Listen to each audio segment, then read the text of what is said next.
साथियों नमस्कार, कैसे हैं आप सब लोग। साथियों एक इम्पॉर्टेंट टॉपिक मैं आज डिस्कस करना चाहता हूं आज के वीडियो के माध्यम से।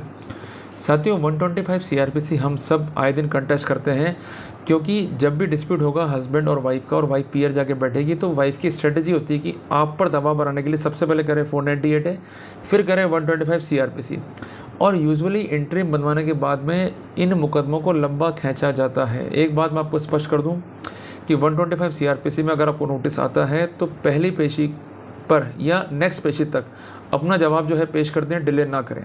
डिले करेंगे उतना आपके लिए घातक है। कोर्ट को लगेगा भाई ये आदमी डिले कर रहा है, इसका मतलब इसके पास एक स्पेसिफिक डिफेंस नहीं है और ये कोर्ट को सही मायनों में जो है सही स्थिति कन्वे करने की स्थिति में नहीं है। तो आपको इस बात का विशेष ध्यान रखना है कि आपको पहली पेशी या अगली पेशी पर जो है जवाब पेश करना है। और इसके अलावा एक रिसेंट अपडेट है ऑनरेबल हाई कोर्ट का, वो मैं शॉर्ट में जो है डिस्कस करूँगा। सबसे पहले मैं आ रहा हूँ स्क्रीन के ऊपर, ताकि वो टॉपिक क्या है वो आपको मैं पहले क्लियर कर सकूं, उसके बाद करना क्या है आप लोगों को, स्ट्रेटेजी क्या रहेगी डिफेंस की, वो मैं जो है क्लियर कर सकूं।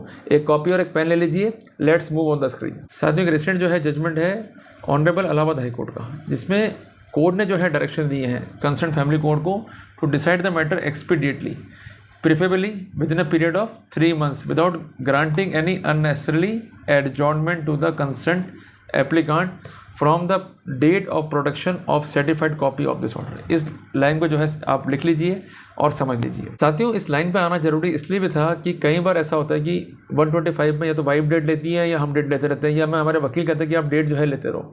मैं छोटी सी बात आपको कहना चाहता हूँ कि 125 सीआरपीसी एक बड़ी चीज़ नहीं है। आप बड़ा समझ के लड़ते हो, इसलिए आपको जो है ट्रबल होती है। 125 सीआरपीसी में प्रॉब्लम क्या होती है, ये आपको लगता है कि भाई हम अपने आप को बताएंगे बेरोजगार तो वाइफ को जो है मेंटेनेंस नहीं देना पड़ेगा, या सेक्शन 9 हिंदू मैरिज एक्ट पे केस डाल देंगे तो मेंटेनेंस नहीं देना पड़ेगा। ये सबसे बड़ी मूर्खता है। एक बात मैं मोटी मोटी स्पष्ट कर दूं कि अननेसेसरली एडजॉर्नमेंट मत लो। अगर वाइफ कहती है कि मेरे एक्सपेंडिचर हैं तो उसकी जो लाइबिलिटीज है उस पर मैं वर्कआउट करना है। इसके लिए मैंने कई वीडियोस जो है तैयार किए हैं। मोटी मोटी बात मैं कह दूंगा आपको कि जो उसकी लाइबिलिटीज हैं, जो उसके एक्सपेंसेस हैं, उसको बांट लो आप 4 हिस्सों में। सबसे पहले बात, खर्चा क्या हो रहा है एजुकेशन पे, खर्चा क्या हो रहा है उसके रहन सहन पे, खर्चा क्या हो रहा है उसके सौंदर्य पे, और खर्चा क्या हो रहा है खाने खुराक में। अगर वो खर्चा जस्टिफाई करती है कि 20,000 रुपये है तो किस पे डिपेंड है वो, उसके खर्चे देखो, उसकी लाइबिलिटीज देखो, उसकी इनकम देखो।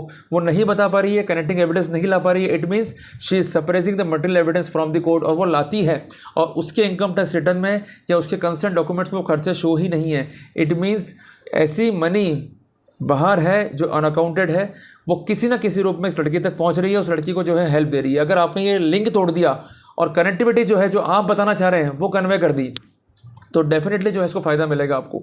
तो मैं एक छोटी सी बात आपको समझाना चाहता हूँ आज की वीडियो के माध्यम से कि इस केस में कि सबसे पहले ऑर्डर लिए गए स्पीडी ट्रायल के। लड़कियां मेंटली प्रिपेयर नहीं होती हैं स्पीडी ट्रायल के लिए, वो मेंटली प्रिपेयर हैं केवल खर्चा पाने के लिए। उनके वकील की स्ट्रेटेजी क्या है कि इंटरिम के लिए जल्द से जल्द जो है बहस की जाए, जल्द से जल्द जो है इस केस को तय कराया जाए। आप कोर्ट से बोलो कि इंटरिम का पर्पस क्या है, कि इस केस का निस्तारण जो है देरी से होगा। हम तो खुद चाह रहे हैं इस केस को जो है 2 महीने में तय कर दो, 3 महीने में तय कर दो, हम कहाँ भाग रहे हैं।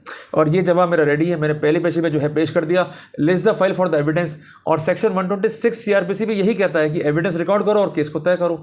इंटरिम तब दिया जाता है कि जब आप डिले कर रहे हो या डिले करने की मंशा है या ऐसी कोई इंटेंशन फाइल पर दिखाई देती है। अगर ऐसी कोई मंशा फाइल पर दिखाई नहीं देगी तो हमें कोई घबराने की जरूरत नहीं है। हम एक बेटर वे में जाकर जवाब को जो है फाइल कर सकते हैं। आपको जब भी जवाब फाइल करना है तो 4 पैरामीटर जो आपको बताया मैंने कि एक्सपेंसेस क्या है उस पर जोर देना है, एक्सपेंसेस आ कहाँ से रहे, सोर्स ऑफ मनी, उस पर जोर देना है। और अगर वो स्पेसिफिकेशन नहीं है तो अनअकाउंटेड सोर्स ऑफ मनी पे जो है जोर देना है।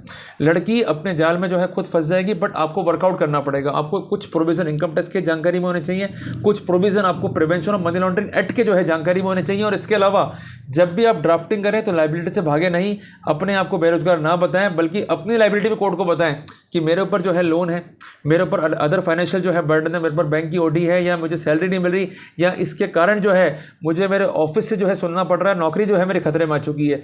जब तक अपनी लाइबिलिटी नहीं मांडोगे तब तक 125 सीआरपीसी से बचाव भी नहीं कर पाओगे। और इसके साथ साथ आपको लड़की की लाइबिलिटी को भी जो है खुलासा करवाना है।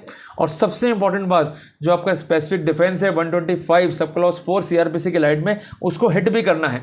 यूजुअली सेक्शन 9 फाइल करने से कोई बचाव नहीं होता है। आपको मैं स्पष्ट कर दूं, आपको इंटेंशन शो करनी है कि मैं लड़की को लेने गया, वो आती नहीं है, मैं कई बार गया, वो आती नहीं है।